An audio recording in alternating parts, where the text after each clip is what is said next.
Hello and welcome back to my channel. Today I would like to share with you my collective reading for the upcoming full moon in Pisces.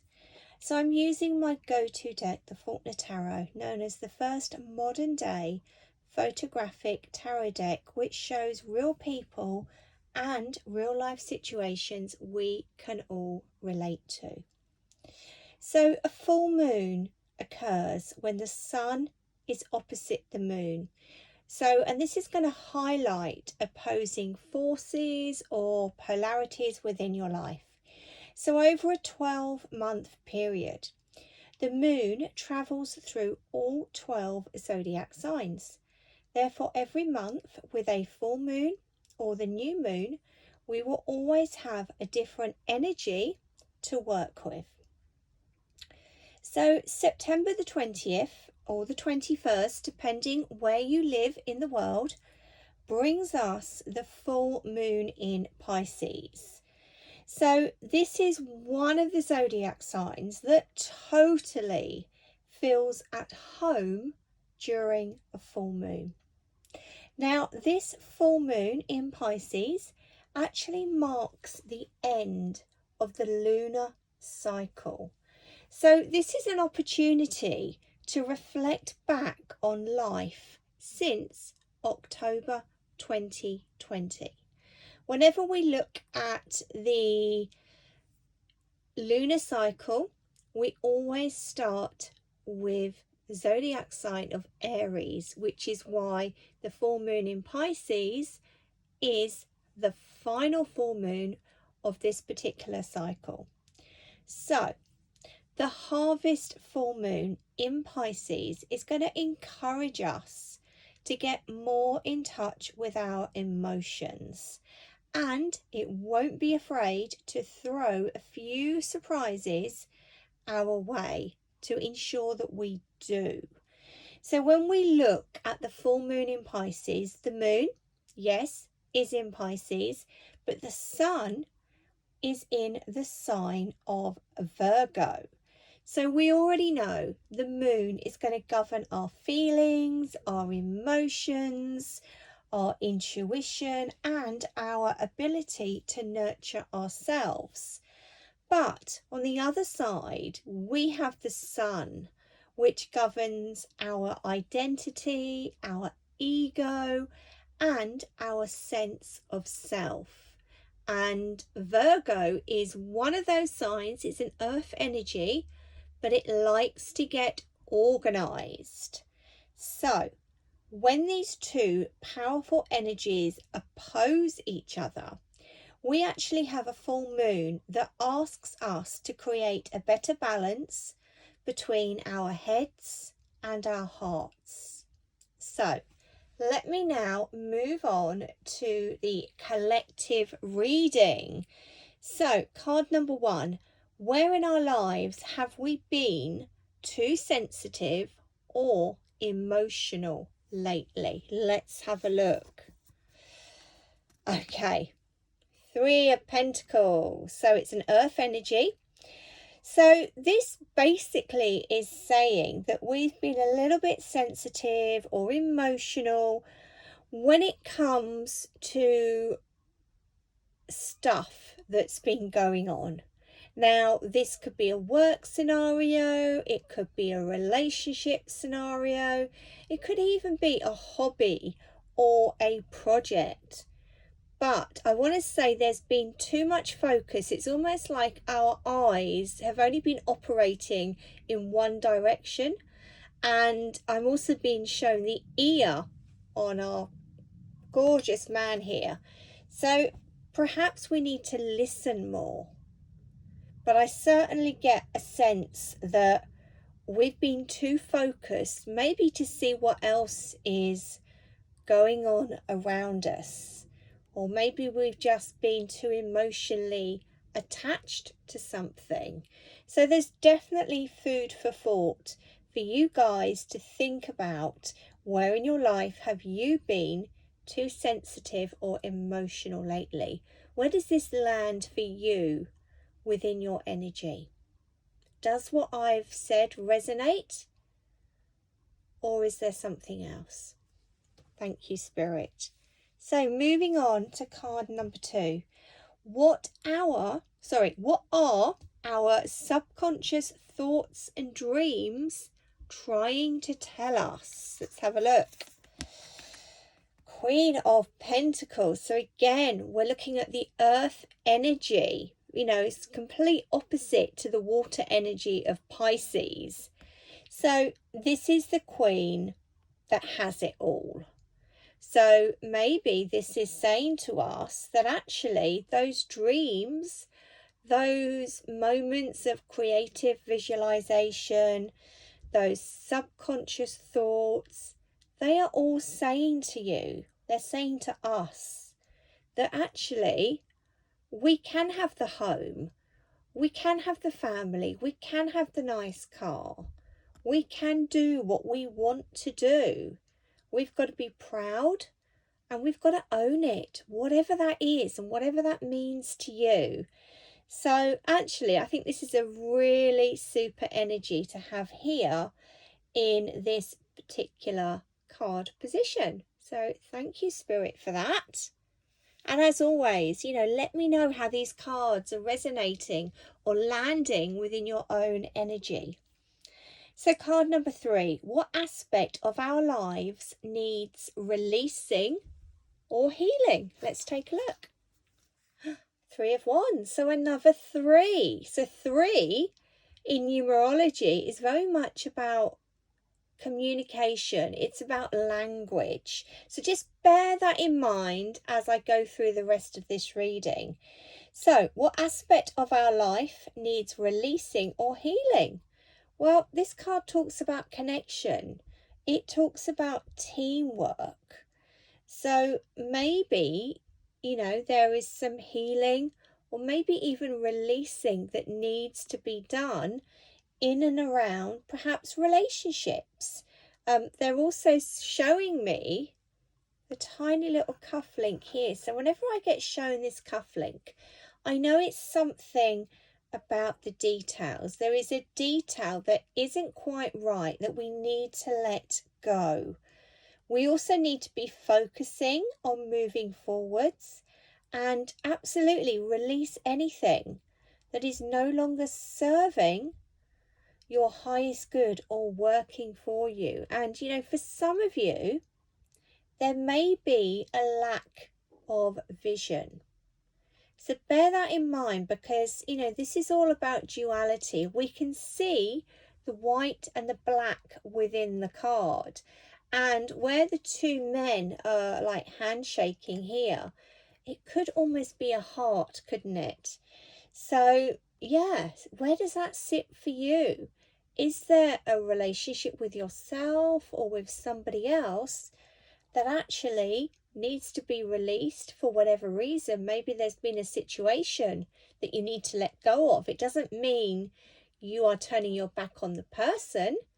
You're just letting that situation go. So I do have a brilliant meditation that I uploaded last week on my podcast, Shining Star Holistics, and it's available wherever you get your podcasts. But last week I was focusing on cutting those cords. Again, it doesn't mean you're cutting the cord to that person, i.e. you will talk to them again if you so wish. It's not cutting the cord for good. So I really feel that that is coming in to this energy here with the 3 of Wands. So thank you, Spirit. So card number 4, what are we being asked to meditate or to journal on? Let's have a look. So 6 of Pentacles. So yeah, there's a lot of earth energy here, isn't there, this week, this month? So the 6 of Pentacles. One of the key words that always comes through for me with this card is balance. Okay, we have money coming in, but equally money can fall through our fingers.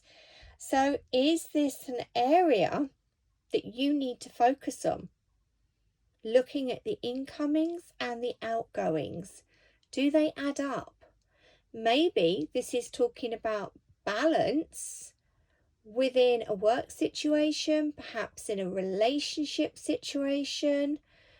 But it is important to ascertain what's going on in the background. You know, Spirit are really showing me the shadow on this card today. So this is going to mean something very different for each and every one of you that watches this. So really pay attention to your intuition. After all, the full moon is in Pisces and it is the most psychic sign of them all. So when do you need to apply balance? How can you do that? What are the inspired action steps you need to take? All of these questions, take your time, ponder on them, meditate, journal, whatever you feel is right for you. So thank you, Spirit. So card number 5, how can we work with the ebb and the flow of emotions during this full moon? So I said at the beginning of this video that Pisces feels most at home when we have a full moon. It is a watery, sensitive, intuitive, emotional sign, okay? But we do still need to learn how to flow, because emotions can be heightened. And there are going to be some of you out there, maybe your moon is in Pisces. If you know something about your birth chart, you may flow and ebb and flow quite easily. But this could also be the full moon that you really struggle with the emotions. So what have we got? Wow. The 9 of Cups. How can we work with the ebb and flow of emotions? So this is the wish card within the minor arcana of a tarot deck. The other wish card is the star, which is actually in the major arcana. So this talks about contentment. We've got baby Dan here, looking very content. He's holding on to like a security blanket or his bib. He's very, very content. So how can we work with the ebb and flow? Well, this is talking about all of those things we've already achieved.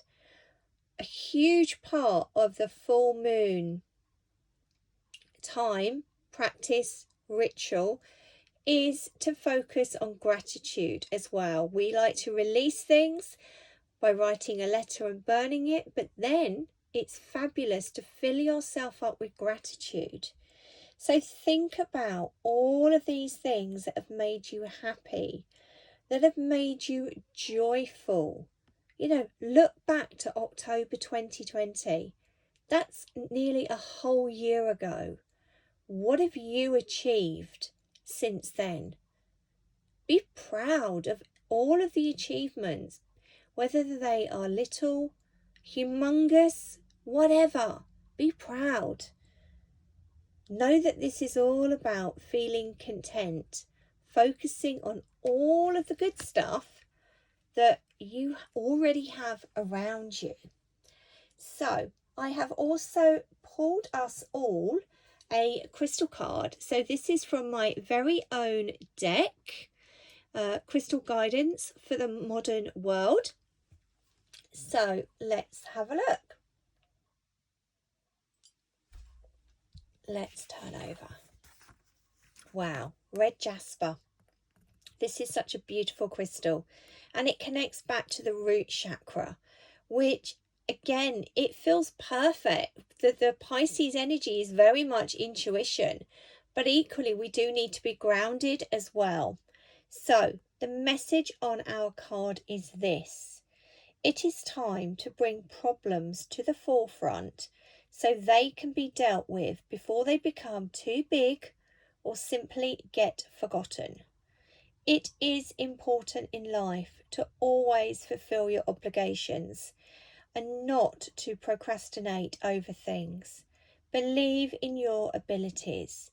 You've got this, and you can achieve anything that you set your mind to. Beautiful. So thank you, Spirit, for sharing such wonderful cards and such wonderful insight. So if anybody would like their own full moon in Pisces email reading, I do have availability this week, and I also have some appointments for either intuitive sessions, which last about 60 minutes. That is your opportunity where we can look at some questions, look at some energies coming in around you, or perhaps you would benefit more from one-to-one spiritual life coaching. All of these services are listed on my website, shiningstarholistics.com. Please remember that star has 2 R's. So all of my information, my social media platforms, will be listed below in the description. And yeah, I just want to say full moon blessings, and tune into your intuition. Be kind to yourself. Focus on self-love. And if you feel that you need to do the cutting cords meditation, or perhaps there's another meditation you feel drawn to on the podcast, my guidance would be take yourself off somewhere and plug yourself in and see what comes through.